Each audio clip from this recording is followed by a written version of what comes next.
Hello, this is Talk for Glory, episode 118. Yes, we are about 118 episodes into Talk for Glory. Thank you, everyone that joins us all the time. We really do appreciate it, myself and Young Smooth. Speaking of numbers, we are about, 48 hours. 48 hours removed from New Japan Pro Wrestling, Windy City, and there's a lot I have to say about. This show, especially that main event. So like some New Japan shows, I won't be covering all of a whole show. This one will just be about the war between Jon Moxley and our Commonwealth Kingpin, Will Ospreay.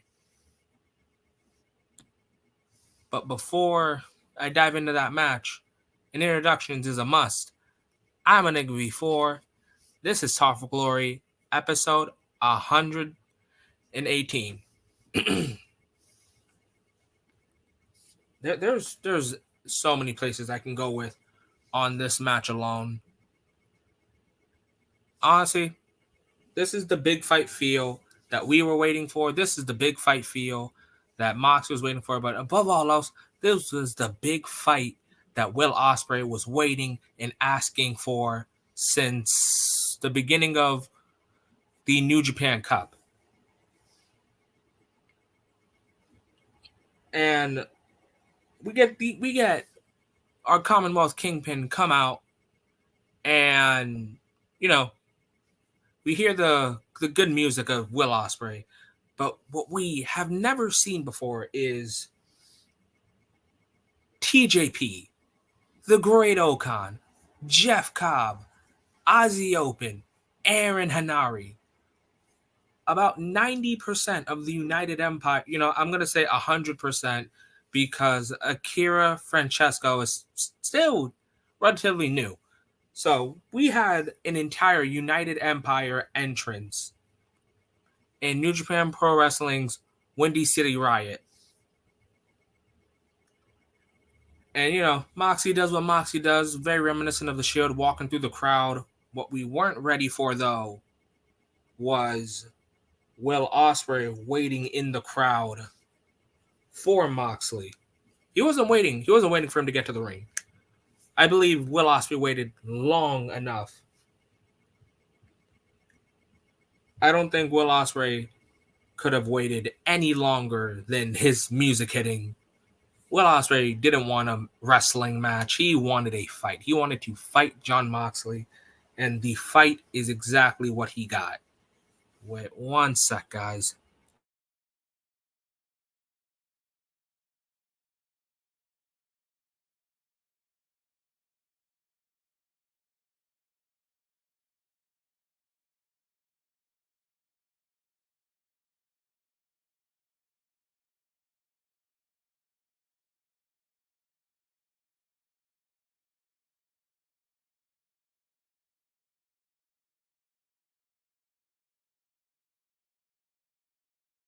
Okay, I'm back.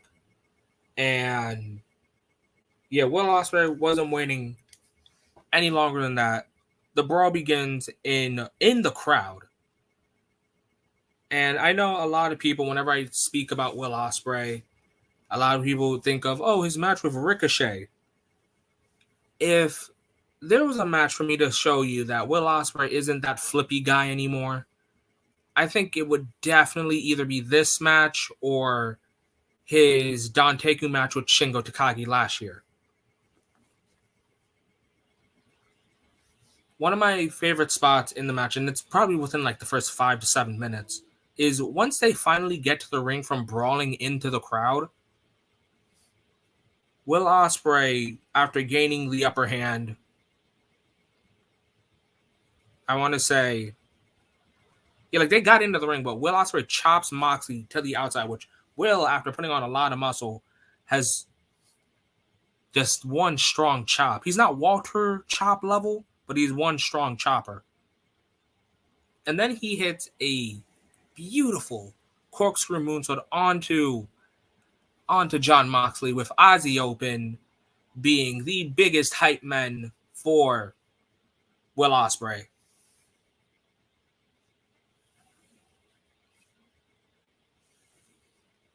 I'm not going to try and go play by play on this match, so I am going to be going specifically on some of my favorite moments in the match. But yeah, that corkscrew moonsault is one of them without a shadow of a doubt. And just the physicality of this match was something great to watch. Will Ospreay throwing a chair at Jon Moxley was very reminiscent of when like Evil throws a chair. I know I always rant about Evil for about 30 seconds, but he has his funny moments, and the iconic throwing chair thing never gets old to me. Or when Braun Strowman threw a chair at Roman. Yeah, so that was just pretty funny to me. And then the blood to signify that this match was hardcore, that this was a fight, was absolutely perfect. And again, there's a lot of matches where I can say, yeah, Will Ospreay's good, and that you should watch him. And there are some matches where people do see what I see, and then there are some that just see, the flips. And honestly, this was one of those matches where you see less flips and more strikes. Or at least for the most part, like Will is a hardcore striker in this match.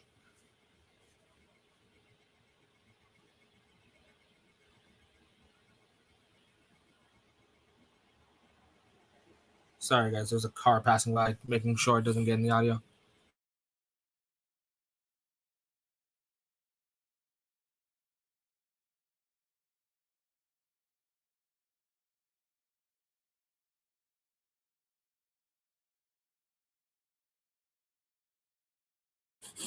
All right. So we're back. But I'll give Jon Moxley his credit too. This man is one hard dropping guy. Jon Moxley probably dropped Will Ospreay so many times. It was very reminiscent of Will Ospreay versus Marty. When Will Ospreay tries to go for a springboard forearm and Mox just knocks him out of the air.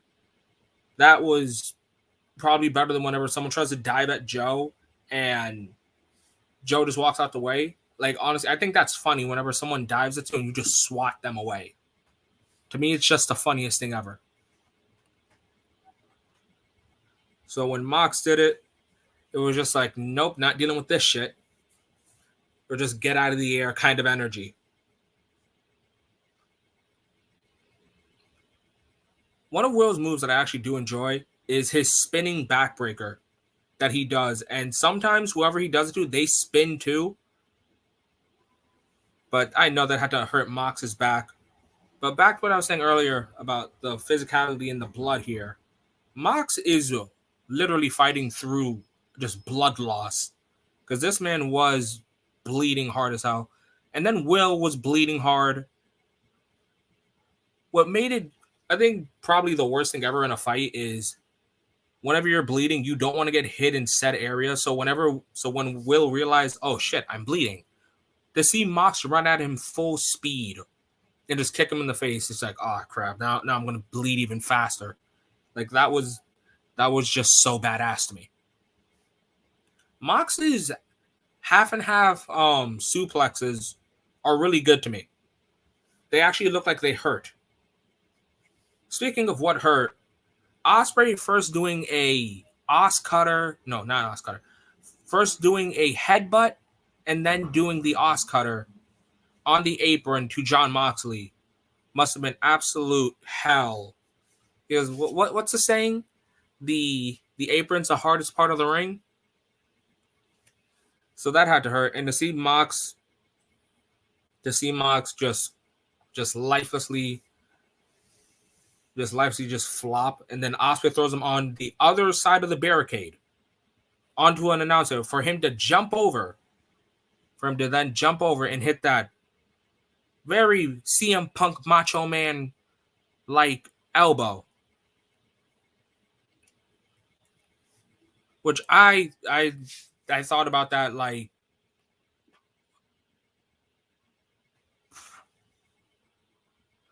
I thought about that like Undertaker versus CM Punk's elbow. I thought about Seth Rollins, Brock Lesnar elbow spot. That was the defining moment for me, where it was like, holy crap, that was awesome. Surprisingly, I forget that this match was supposed to be in the ring. I just thought this was straight up shoot fight. Well, not a shoot fight, but I thought it was like a street fight. Which why wouldn't it have been? We have some comments. Will Ospreay surprised me in this match. Hey, Cash Money, Stardom fan, dude. Great to see you here. Once Will Ospreay bulked up and stopped doing a flip every other move, he became world champion potential in any company. Dude, I honestly believe that that's actually true. Maybe if Hangman didn't do it, let's say Kenny Omega would have gone a year with the world title, with the AEW world title, I think maybe Will Ospreay could have taken it off of him. I think the hardest part of the ring is the metal ring post. Yeah, I think so too, man. Let's just ask Goldberg after you headbutted the shit out of it against Undertaker. But back to this match. Yeah, so that elbow spot was reminiscent of a lot of people, of Punk, of Seth, and now it's just him. And to see Will Ospreay do a shooting star after that was pretty cool. I do think he should dim down on the flashy. Like, dude, we get it. You're cool. You're amazing. But this now we're gonna go back into Will's brutal side and Jon Moxley just being an absolute badass of just beating down Will. I like that. Mox hits a paradigm shift and Will pops up immediately hitting blades. Like pure elbow to the face. Right? Just no second thoughts. Pure connection. I really thought that would be it. I thought it would be the end. Like, I enjoyed this match for how long it was.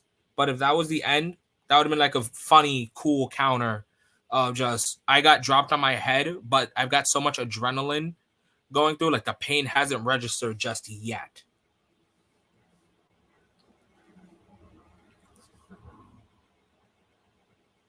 So then to hit that hidden blade, which I think then Moxley should have probably like popped up.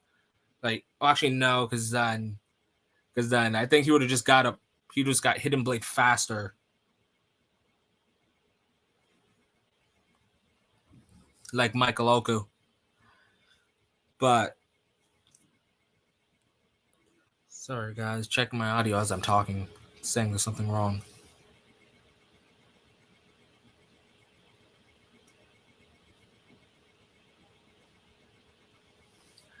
But yeah, after like the hidden blade and paradigm shift DDT spot, it just became a slugfest for what it was worth, with clotheslines and punches and chops and boots. Like, there was no rest holds, and even Jon Moxley dropping Will on his neck with the pile driver, that was awesome. And I know Will does this religiously at this point, where he does the Liger Bomb, but I respect the fact that he does it with a much stronger intensity now, instead of just, I'm going to reverse it in a cool manner. And I know the Os Cutter is not his finisher anymore, but I'm always going to be impressed to see Ospreay do a springboard cutter, especially like at one of the most randomest times.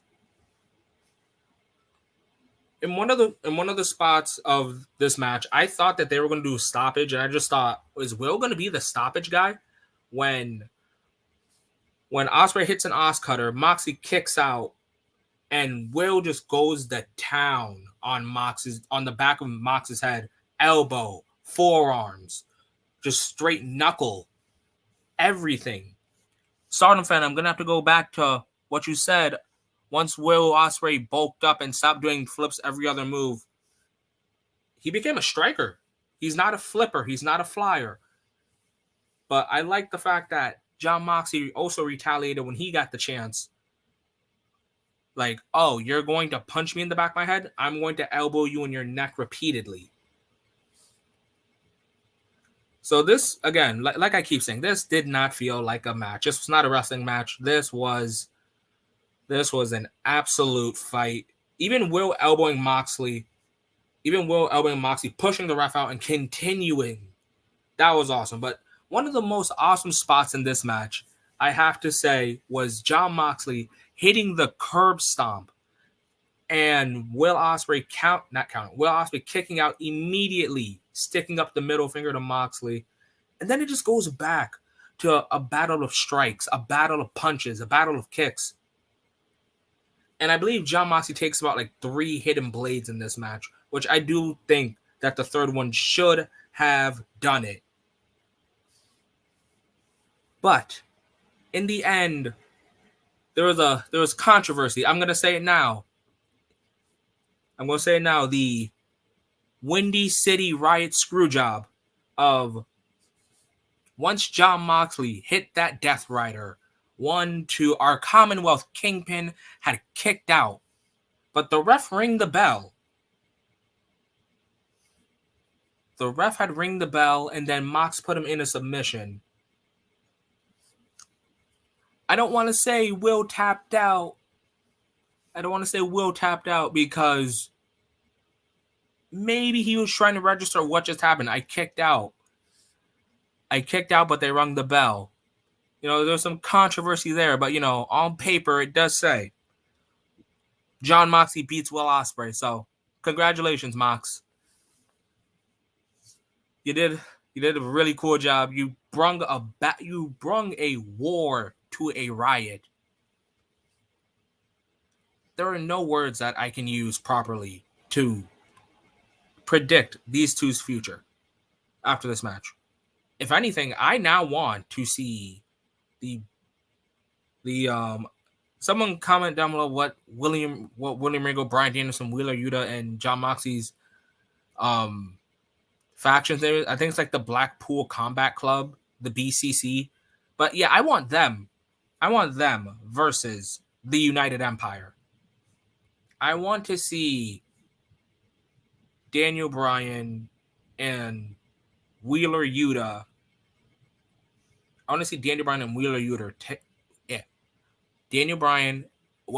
Bryan Danielson and Wheeler Yuta take on, let's say Jeff Cobb and TJP. I want to see that. I want to see the Great Okan take on Bryan Danielson one-on-one. And then eventually I want a 3v3. I want Mox, Danielson, Yuta versus Will Ospreay and Aussie Open.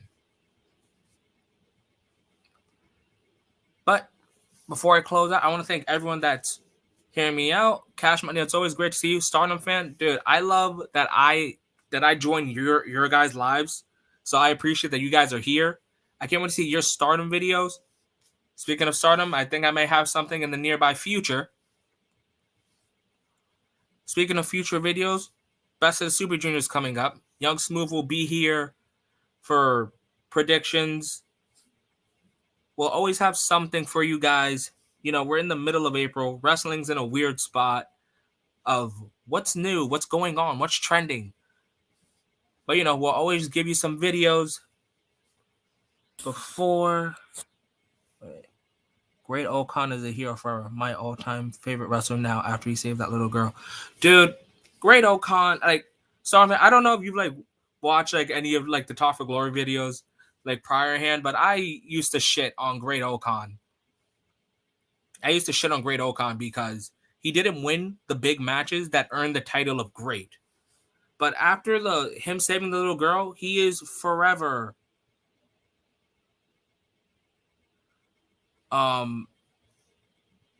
wait, give me a second. But after he saved that little girl, Great Okan will now and forever be truly great. He is the Great Okan. He is the other half of the IWGP World Tag Team Champions. And he'll offer you pancakes if he saves your life. All right, we got more.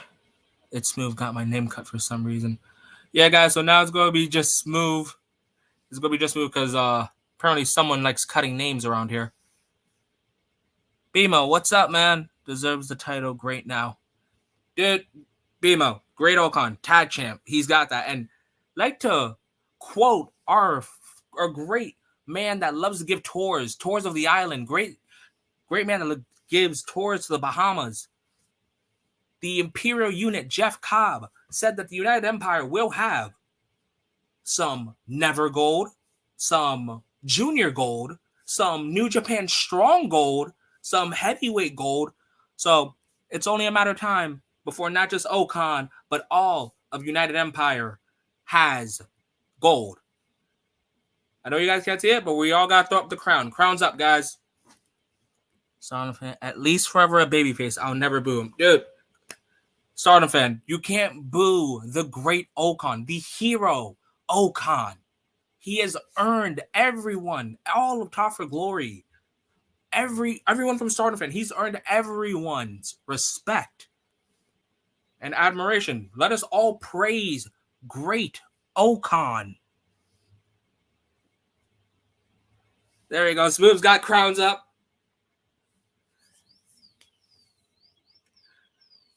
But before I close out, guys, dude, I love the activeness. I love this match. I get to talk about a match I truly enjoyed, and I got a bunch of people that are just active here in the comments.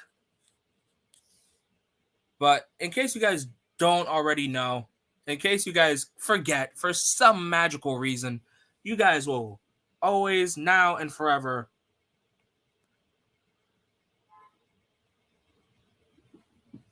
you guys can always, now and forever, find us on, you can find myself and Young Smooth on our social medias. As his is Young Smooth TFG. Mine's is Enigma_V4_. One more. My Instagram is just Enigma. Yeah. My Instagram is just EnigmaV4. We have a Discord. Feel free to join that, guys. We want to just interact with you guys. We have an Anchor, so we don't know yet if following episodes from here will be going on to the Anchor, also known as the Spotify. But, you know, we always got that. So you'll always be able to find any way to hear us out, hear our thoughts. But there you go. Cashman's got crowns up too. If Great Okan, if Jeff Cobb and Great Okan winning the IWGP World Heavyweight Tag Team Championships didn't make you a United Empire fan, if Will Ospreay being the second man to win the IWGP World Heavyweight Championship and the Rev Pro British Heavyweight Championship, and, you know, I'll throw more of his comment, his Warrior Wrestling Championship, if getting the Fireball Akira Francesco didn't make United Empire fan, and I know this is going to sound crazy, guys, after being the biggest Bullet Club, biggest Bone Soldier mark for the past, I want to say, 5 years, if United Empire beating Bullet Club on Saturday doesn't make United Empire fan if that didn't make you a United Empire fan, then I don't know what will. But you guys will always know that you guys can drop a like, drop a sub. Thanks for always watching. Thanks for currently viewing. Remember, guys, throw the crowns up, drop a like, drop a sub. Thank you, everyone, for joining me. Young Smooth will be with us in the future, and I hope everyone has a great night.